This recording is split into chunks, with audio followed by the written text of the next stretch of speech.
much. Thank you, Chair Zell and Ranking Member Carbajal. Today's hearing provides an opportunity for this subcommittee to take a closer look at how the Coast Guard is balancing its asset needs across mission sets and the budget crisis impacting the Coast Guard. It further provides an opportunity to discuss how this administration views the future of the service as well.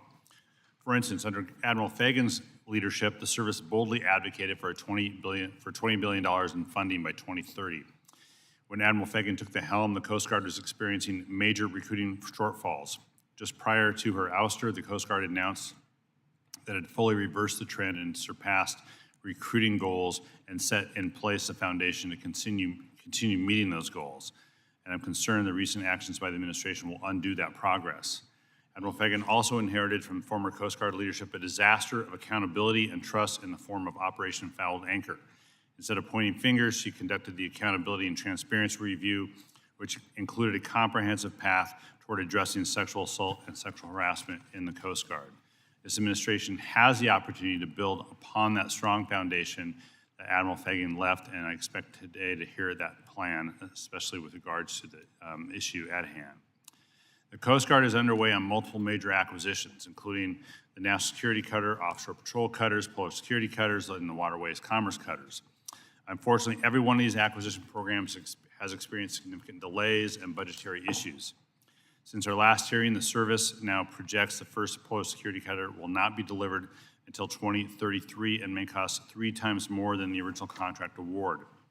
As the Coast Guard continues to work with Bollinger Shipyards to chart a path forward, I am interested to hear how we can leverage the ICE Pact agreement to cut those costs and reduce the timeline.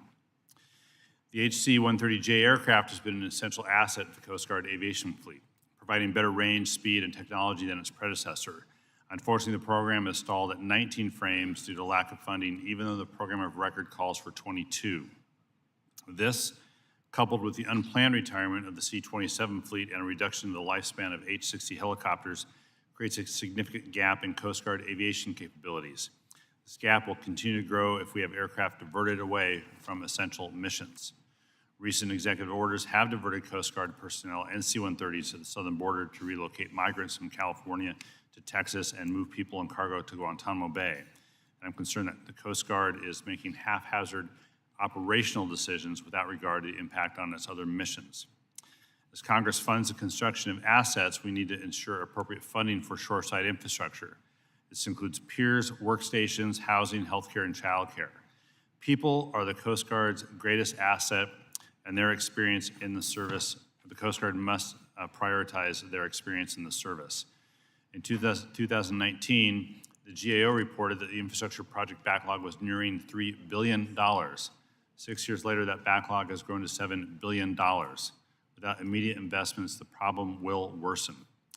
Now, I have visited, as many of us have, visited numerous Coast Guard stations across the country. I've seen firsthand the unacceptable living and working conditions. And no service member should be asked to live with mold or asbestos, nor should they have to work with a tarp over their head. They all deserve better.